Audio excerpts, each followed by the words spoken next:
Usa kagatos katuig nga kasumaran sa iyang adlaw nga tawhan. Atong balikon ha.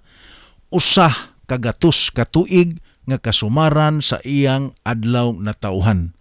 Kung unsay iyaha nga sikreto alang sa taas nga kinabuhi, ato ning masayran ron. Sud sa ato ang video.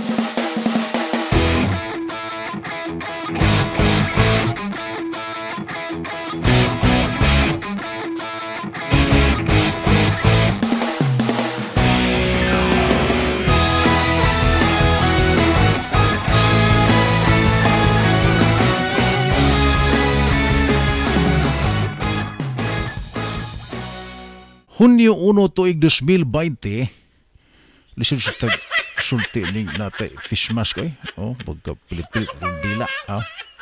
Ito balikon. Hunyo 1 tuig 2020, tugob sa kalipay ug kamapasalamaton ang banay Mansera, Lapinid. Tungod kay gisaulog sa kapikas sa maingon ta ilang punuan, ang tangkod gyud usah kagatos katuig. Usah kagatos katuig nga kasumaran sa iyang adlaw na tawhan. Siya si Panfila Mansera Viuda de Lapinid.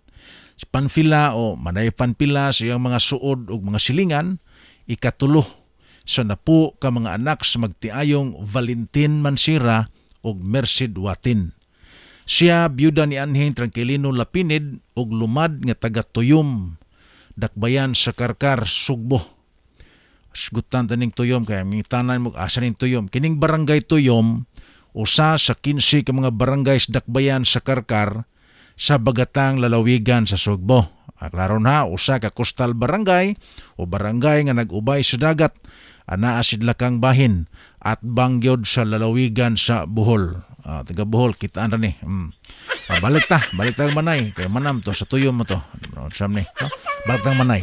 Si Manay gigasahan og siyam ka mga anak, apan 5 na lang sab ang buhi. Aduna na siya 29 ka mga apo, o wa na maihap nga mga apos tuhod, o kung sa pahingan ng uban diha, sungkod, no, kung sana diha ngan. Sana po, nga magsuon, duhan lang sab silang buhi pagkakaron. Siya, nga ikatulo, o ang ikapito, nga si Lorinsa Mansera Ibisa. Naila kayo nga sinang Luring, ang inahan sa General Manager sa Estasyon DYRF, nga si Father Bobby Mansera Ibisa SVD. Kinsa mausap karong kasamtang presidente sa KBP Cebu Chapter. Ay, naliko sa ta, baltar rin man. Matod pa ni Father Bobby, kinsa maumay ni Misa, sa iyang pagpaambit at tulos Misa pasalamat nga gipahinungod sa okasyon, nga angay gyud ang pagpasalamat o paglipay. Daghan nangyari kay karon, no? Kay kini makamot ka sa kagatos, dili man ni siya kadadlaw. Usa ka datong grasya niya kanabang daghan kayo nagyan nga pagsuway apan igrasyahan sa Ginoo nga makaabot ko sa kagatos. Mo nga ni sa Misa, akong gipilit og Misa pasalamat, no? Pasalamat sa kinabuhi nga gihatag sa Ginoo para ni magpapila. Kaya pasalamat ko sa mga anak, mga apo, mga sungkod sa panumban niya, mabaytikon, sungkod na sungkod. Kasi tawagan ng mga apo magkakalit na pasalamatan niya. Iapin natin din sa Santos Misa ang mga anak na ang muna-muna nagpindaling ako, mga kabuti rin, kasama niya, nagkubiman. So, inapunta nga ato silang hinduman. Iapin po nato si Manahobin, si Crispo, si kanang Latilini na hindi na magsuli ko si. So, iapin nato niya mga apo mo na wadirin, ang gagawin sa tanan, ang bukay na sumat. Iapin nato sila nga unta, sila usap, maghatag o maayong pag-iingnan sa mga tao ngayon timaman nila may sa tagsa-tagsa ka banay. Gasa sa kinabuhi ang sa kagatos nga paligon sa among minahal nga si Mama Pampila. Pinauta Ginoo nga dungagan pa siya o grasya sa kalagsik. Atagan ko pa siya o pipila ka tuig sa kinabuhi nga makaubaran Hinapo sa punta ng iyang mga minahal kinabuhi, anak, mga apo, ito sa tuhod, mupabati kaniya na siya adunay mahal o bilihong bili alam ng tanan.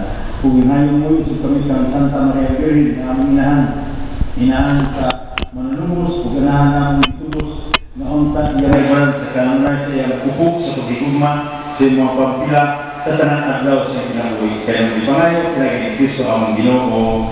Amen. Ang kasaulugan sanglit di makatambong ang daghan tungod sa pandemic nga gisagubang karon, girepresentaan lang sa pila ka buok anak o baka apo sa mga igsuon nga malipayon kayo nagpahulagway uban sa celebrant. Hangtod ning mga higayuna, lagsik gyapon si Manay o kini makita sa video na abtigan mo kayo. Hino nagsakay na siya wheelchair sanglit di na kaayo kasaligan ang iyahang pagpanimbang. Akong gipangutan si Tomasita Lapinid si Mafranca o sa iyahang mga anak nga mo nagsilbi kaniya. Sanglit mo'y kaipon niya sa pagpuyo karon kung unsay sagad nga kanon ni Manay Panfila. Kay kun maghisgot mangutag taas nga kinabuhi, malambigit mangyudayon sa gikaon. Si Tomasita mitubag nga kanon ug utanon ang sagad nga idalit ngadto ni Manay apan mohangyo gyud kini usahay nga pakanon sa puputahi sa karning baboy. Inon gamay lang. Usas mga apo gani nagkatawa nga mitugan nga samtang nagkaon sa Manay hingta ni Tomasita mireklamo nga wa nagig kuno siya pakanag putahi sa karning baboy.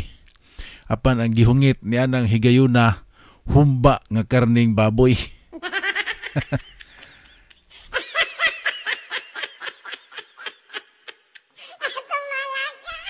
Malampuson ang kasaulugan bisan pa man nga mas daghan nga mga kaliwat nga wa makatambong tungod sa gisagubang karong pandemic kaning COVID-19. Tanawa pilar na kabuok na diha. Kay kun wa pa ning pandemic, kaning tugkarana puno ni sa mga kaliwat nga mo apil pag sa ulog. Hinoon nakikiusa gihapon sila gamit sa teknolohiya pinaagis video call. Karon nasayod na ta kung unsay sikreto ni Manay Panfila sa iyang taas nga kinabuhi. Mao din na mas daghan ang utanon ay mga prutas kaysa karne. Kaon gipon sa karne pero ginagmay lang no. Dili daghan. So, ang pangutana inig magkalahutay bata pagdili pagkaon karne kay nighukan rabas humba niya adobo mga idatayan kumot na ta ditso din bahog na yon. Amot lagi ay. Kaya sa ilahapon nga sila pa yung nagtubo, lahi biya to. Sayo kaya na sila mga to kay upo may cellphone nga kalingawan, tuplok-tuplokon, lahi na karon daghan ng gadgets. Kaya tingali ni. Ato lang ni nga, masin lang ta. Imbitahon talang mudaan sa akong ika-usa ka gatos ka tuig pod pohon 2070 tuig 2070 kita ta kamuntanan kita ning video imbitado kita ta wala siguro ning COVID wag tang na ni siyaro 2070 kita ta pohon. So kung nakoyon mo sa itong video, like, share, o bago mo sa channel, ay kalimot pag-subscribe. Bye-bye!